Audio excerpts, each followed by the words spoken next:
City of temple Bhubaneswar में मैं आपका स्वागत करता हूँ और आपको ये बताता हूँ कि भुवनेश्वर रेलवे स्टेशन के बाहर या भुवनेश्वर जब आप पहुँच जाएँगे तो आपको आपकी गतिविधियाँ किस तरह से करनी पड़ेगी। तो लेके चलते हैं आपको भुवनेश्वर रेलवे स्टेशन की तरफ।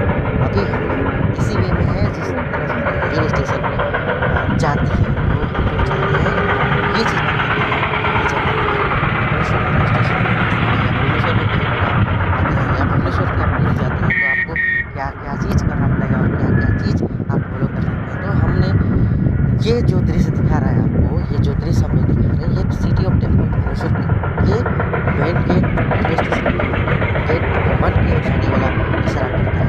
ये इससे आप सीधे धीरे-धीरे बढ़ेंगे, आपको यहाँ पर बहुत सारे होटल मिलेंगे जो बाहर में है। जैसे कोई अगर आता है यहाँ पर जो भूखे रहते हैं या जो भूख से लाइक खाने का उचित प्रबंध है। साई होटल है एक बहुत अच्छी और स्वादिष्ट खाना परोसती है। उसके आगे जस्ट आप जाएँगे तो वहाँ पर एक सरकारी बस स्टैंड है जहाँ पर आपको हर 10 या 20 मिनट के अंदर हर एक जगह मतलब डेस्टिनेशन बस रूट है, वहाँ से आपको बस मिल जाएगी। आप किसी भी जगह जा सकते हैं।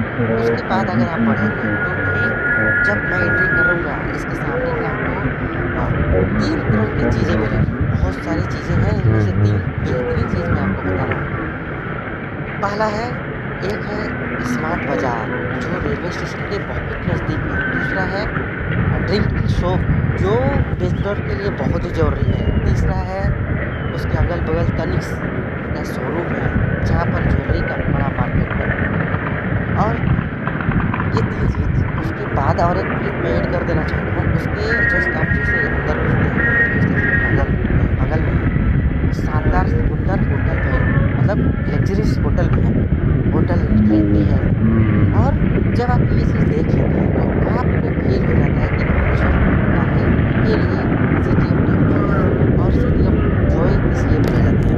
तो भुवनेश्वर एक है बेहतरीन जगह जहाँ पर आप अपना जो बहुत मार्मिक चीज़ है आप उसे भी दर्शन कर सकते हैं। भुवनेश्वर रेलवे स्टेशन के जस्ट बगल में एक बस स्टैंड है। मैं बार-बार बता रहा हूँ इसलिए ताकि आपको याद रहे कि आप जब भुवनेश्वर आएँ तो ना किसी ऑटो ना टेम्पो किसी चीज़ की कोई ज़रूरत नहीं है। यहाँ पर एक है एमओ बस मूव बस, ये बस फैसिलिटी जो गवर्नमेंट ऑफ उड़ीसा नवीन पटनायक द्वारा संचालित है, वो बेहतरीन सर्विस देने के लिए जानी जाती है। और ऐसी सर्विस जो मैं कल्पना कर सकता हूँ कि भारत में कुछ गिने-चुने राज्यों में है। आप बिहार में ऐसी सर्विस नहीं देख पाएँगे, आप झारखंड में ऐसी सुविधाएँ नहीं देख पाएँगे, आप यूपी में ऐसी सुविधाएँ नहीं देख पाएँगे, इवन आप आंध्रा में भी ऐसी सुविधाएँ नहीं देख पाएँगे, जैसी सुविधाएँ इस नवीन पटनायक सरकार ने यहाँ पर दिया है। तो ये चीज़ है जिससे मैं कोऑपरेटिव कर पाता हूँ कि भुवनेश्वर रेलवे स्टेशन की आखिर क्या ख़ासियत है। जब आप दाहिनी ओर मुड़ेंगे, मतलब जब मैं एंट्री कर रहा हूँ तो जस्ट दाहिनी ओर इसका टिकट काउंटर है। टिकट काउंटर में आपको हर तरीके के टिकट मिलेंगे आपको। मतलब इनडायरेक्टली मैं ये बताना चाहता हूँ कि टिकट काउंटर में आपको आरक्षित और तत्काल ये तीनों टाइप के टिकट आपको बिना किसी दलाल के मिलेंगे। मतलब आप डायरेक्टली लाइन में लग के आप सुबह जाके तत्काल टिकट कराना है, आप सुबह में भी जा सकते हैं। कभी-कभी तो ऐसी सिचुएशन आती है कि हमें तत्काल टिकट के लिए घंटों लाइन लगाना पड़ता है। लेकिन इन्होंने बीजू पटनायक मतलब जो इनकी सरकार है, बीजू पटनायक ने इतनी सुविधाएँ अपने यात्रियों के लिए कन्वे की है, मैं आपको बयाँ नहीं कर पाता हूँ कि जब ये यहाँ की फैसिलिटी और यहाँ का मैनेजमेंट मैं देखता हूँ, मेरे को ताज्जुब होता है कि और जैसे और भी बहुत सारे राज्य हैं और बहुत सारे देश हैं, बहुत सारे देश के बहुत सारे राज्य हैं, जहाँ पर ऐसी सुविधाएँ आपको नहीं मिलेंगी। तो भुवनेश्वर एक्चुअली कैपिटल है, आपका उड़ीसा की कैपिटल है, तो आपको ये फ़ील हो सकता है कि हाँ, कैपिटल में इस तरह की सुविधाएँ ऑटोमेटिक मिलेगी। तो ये है हमारा दृश्य जो मैं आपको दिखा रहा हूँ, इसके सामने में ये रेलवे कॉलोनी है, जहाँ पर एक से बढ़कर एक गैजेटेड ऑफिसर आते हैं और यहाँ पर अपना दिनचर्या या दैनिक कार्य करके अपना आराम या विश्राम जो है वो करते हैं। तो ये है इनका एक क्वार्टर टाइप और जहाँ पर इनका रेलवे कॉलोनी है। ठीक उसके बाद हम लोग जब आगे बढ़ते हैं तो मैंने पहले भी बताया था कि यहाँ पर 3-4 होटल जो है बहुत फेमस है। होटल इंडिया जो मैं बार-बार इस चीज़ को रिपीट करता हूँ कि मैंने इसका व्यू देखा हुआ है अंदर से, तो मेरे को ये चीज़ बताने में हिचक नहीं होती है। और ख़ासियत ये है कि भुवनेश्वर रेलवे स्टेशन पे जब कभी कोई यात्री आएगा और पहली बार की मतलब होता नहीं है कि जब आप पहली बार किसी शहर में आते हो तो आप तुरंत में कहीं भी जाने के लिए आपको तुरंत ये करना पड़ता है। तो ये सब चीज़ बचाव के लिए मैंने ये वीडियो आपको स्वीट और शॉर्ट में बताया। तो ये जब मैं दिखा रहा हूँ आपको, ये देख लीजिए कि ये जहाँ पर ये पार्किंग स्टैंड नहीं है, फिर भी मतलब पब्लिक ने इस यहाँ पर अपना बाइक कार रखा हुआ है।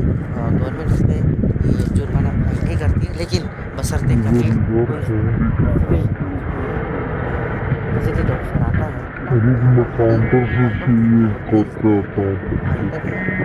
तो ये तो हो गई है दूर की बात, लेकिन अभी चलते हैं हम लोग इस टिकट काउंटर के अंदर। चलिए दिखाता हूँ टिकट काउंटर में क्या-क्या चीज़ है और आदमी किस तरह से सुविक्षित और सटीक तरीके से टिकट काउंटर से टिकट ले रहे हैं। तो ये है आपका टिकट काउंटर, जहाँ पर आपको मैंने पहले बताया तीनों तरह के टिकट मिलते हैं, आरक्षित, तत्काल और प्रीमियम तत्काल।